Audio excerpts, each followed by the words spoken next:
We are now day 9 of the Hawthorne fire burning in Berlin. And while today was a good day, it could be a different scenario by the end of the week. News 8's Bob Wilson joins us from their command post, where they have just called in outside help to help some of their tired command staff. Yeah, they can use a break. Some of them are only getting 2-4 hours of sleep a night, and it's raining. That's not necessarily the good news because it's not nearly enough rain. It's just kind of spitting out here, but it might give people a false sense of security that they can go out and burn or light candles.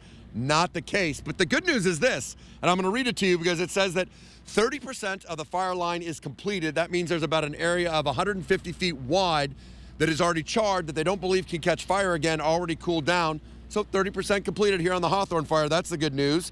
And more good news, it's kind of a head scratcher when you look behind me and you see firefighters from New York City are here in Connecticut. A lot of people going by saying, how's that possible? Well, they're here to relieve the command staff and help them out and ease them into some sleep. It's definitely a little weird. Like, well, what are you folks doing here in this town in Connecticut?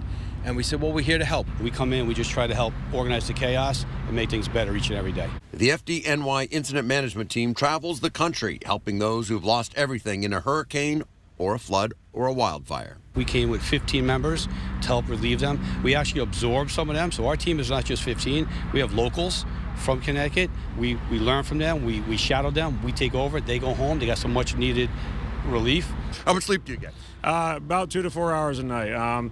There's a lot of items at play in this and a lot of threat assessment that we have to do. Tom Trask is with Deep and in charge of not only this fire, but more than 50 others that are currently burning around the state. We're really happy to have them here. They're doing a great job. Without them being here, helping to run this Hawthorne fire, I would not be able to focus on what I have to focus throughout the state. The FDNY has about 380 members on the incident management team. They travel down south for hurricanes out west of the wildfires and were created shortly after 9/11 because of their expertise in emergency management. Wildfires, we go to hurricanes, we can go to tornadoes, we can go to ice storms. I just got back from Asheville, North Carolina. We made a difference, we made relationships, we helped them in their darkest hour. And they come prepared with their own mobile command post so they can monitor the flames real time as they are burning. Our GIS, they're our map makers. They collect all the data from operations during the day and they produce the maps that the resources use every day.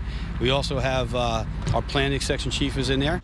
And keep in mind, the number of fires statewide keeps moving. It's more than 50. It could be as many as 70 or 80. They'll start working on all of those calls.